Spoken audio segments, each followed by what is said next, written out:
This is the Cubs Postcast, your instant game reaction for the Chicago Cubs.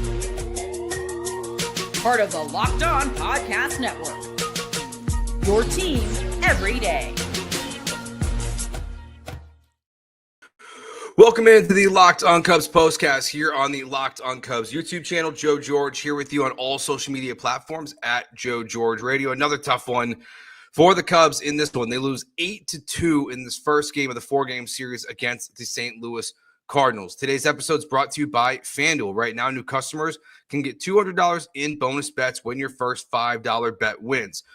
All right, so we're going to talk about this game, what we saw, bigger picture conversation, I think, for most of this show about Ben Brown in this one. With Shota Imanaga's return imminent here coming on Thursday, might as well just talk about what you're going to do with Ben Brown, plus a rumor about the Cubs potentially making a trade in the next 7 to 10 days. We'll hit on that as well. Plus, your comments and questions are always welcome here live on YouTube or off the air as well at Joe George Radio on any social media platform. So, this is the fifth straight game in which the Cubs pitching has not been good. Ben Brown starts fine. Like, it's the game starts well for Ben Brown.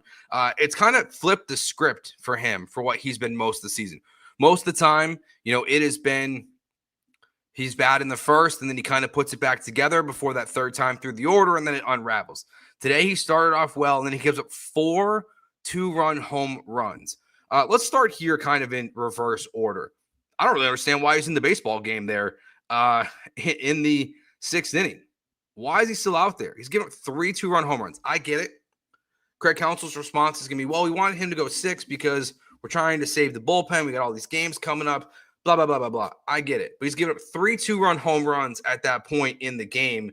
And there's been other contact that's happening where they kind of got, a pass on some of the stuff. The one play by Arenado where he slips turning first base. But Ben Brown was just not good in this game. He's not consistent. He has moments, he has flashes where you're like, there's something there to be excited about. Like there is stuff in his arsenal that looks like a major league pitcher, but then everything else around it, a lot of the times, it's just not been very good. And that's what he's been this year. He's not consistently good. He is not there yet. He might not ever be there, honestly. Like pitchers are a tough one to figure out sometimes. But to me, I think this question that we'll ask here is very simple. Is this Ben Brown's last start? Yes. I think the answer is yes, for a multitude of reasons.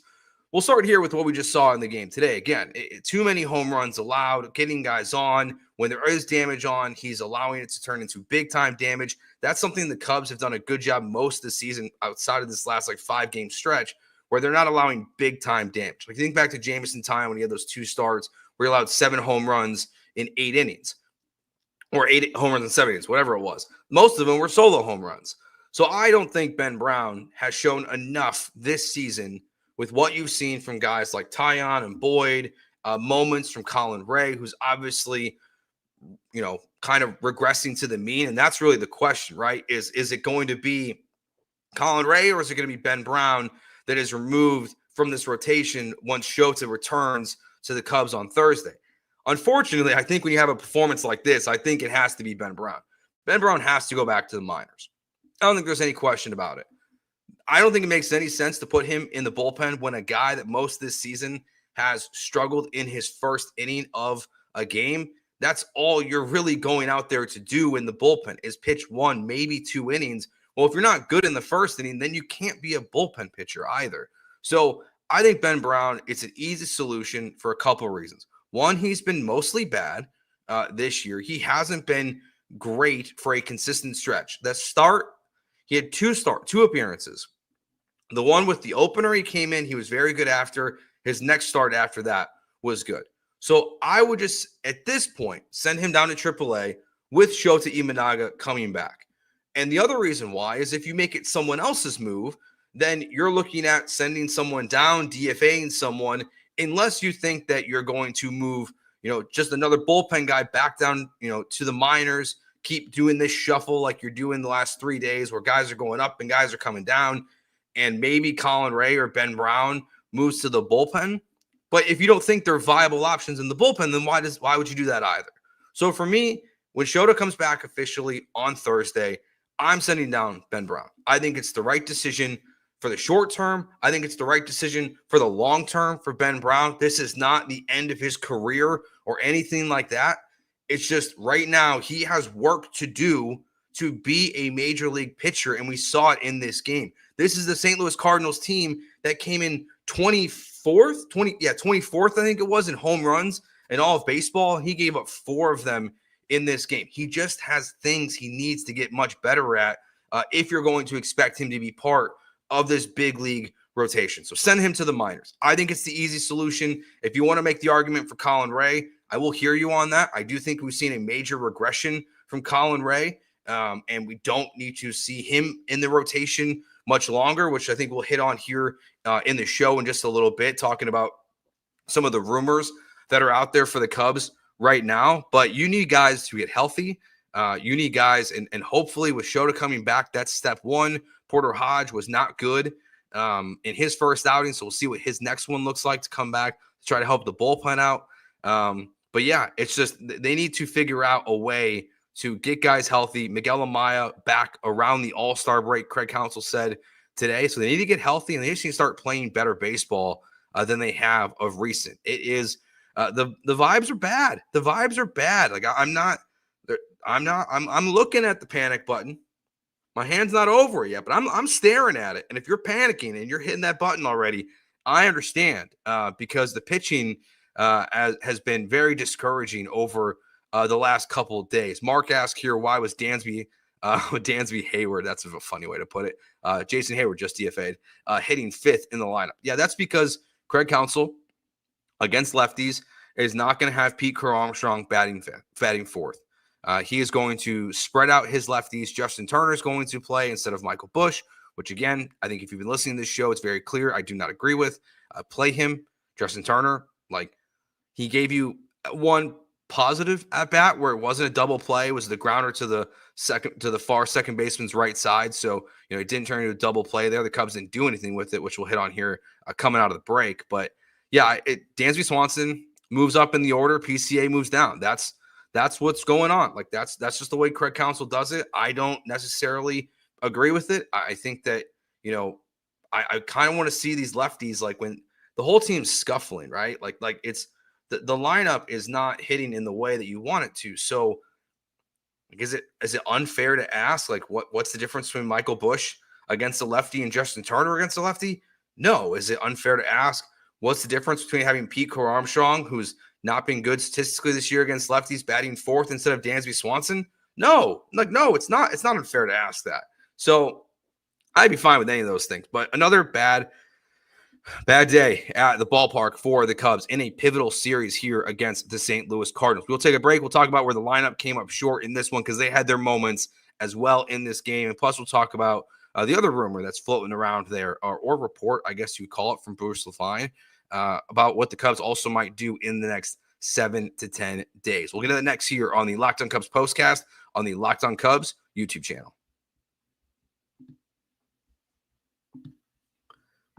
Today's episode is brought to you by Wonderful Pistachios. Wonderful Pistachios is one of the highest protein nuts. Each 1 ounce serving has 6 grams of protein, giving you over 10% of your daily value. Plus, they're packed with fiber and better for you unsaturated fats to helping keeping you feeling fuller longer. I go with the no shell variety or the salted and roasted kind. I go with the individual snack pack. Super easy to pack for me on my way to work or for my son for a snack.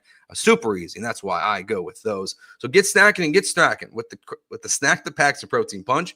Visit wonderfulpistachios.com to learn more.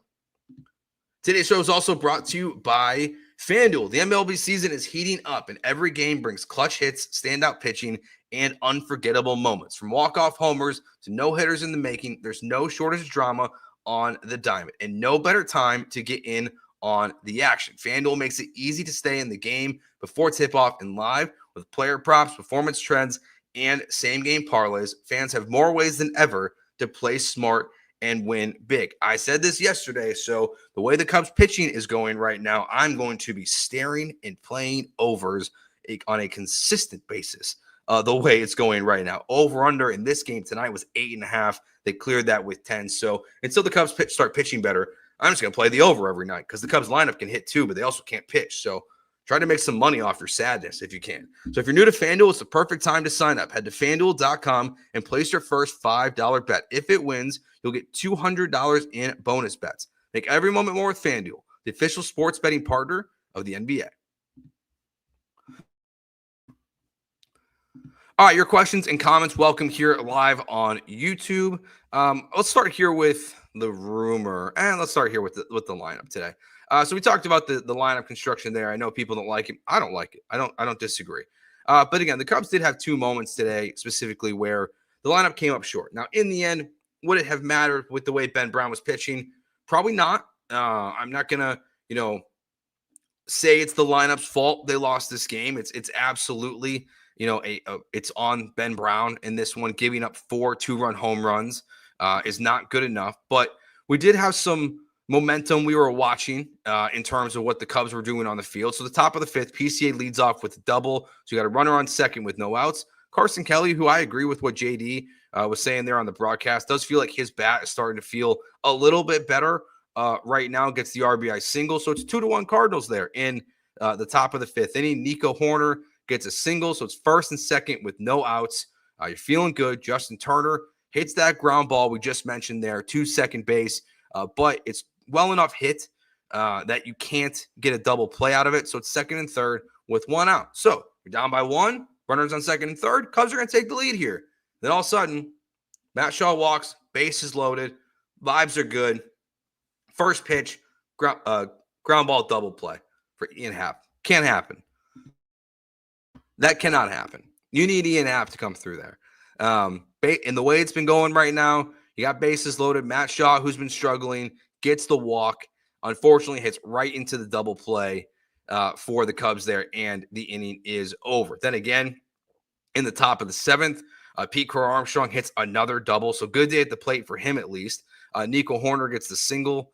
So it's first and third with 1 out, and then Turner hits the sac fly. So it's 8-2 Cardinals there in the seventh inning. Again, not the lineup's fault. They're not going to make up 7 runs every single time. But you have opportunities there in the fifth. You have opportunities there in the seventh. And all you can come away with in both those instances is a combined 2 runs. Not good enough from the lineup. Because it would have, at least if we could have watched this game today as fans and been like, hey, it's 8-6. Ben Brown had a bad day. At least the offense was getting going. That would be a little bit better. But unfortunately, that's not what happened for the Cubs. Let's talk about some questions and comments here in the chat that will kind of lead us into maybe what's more about this conversation with Ben Brown, but also what we're seeing from this team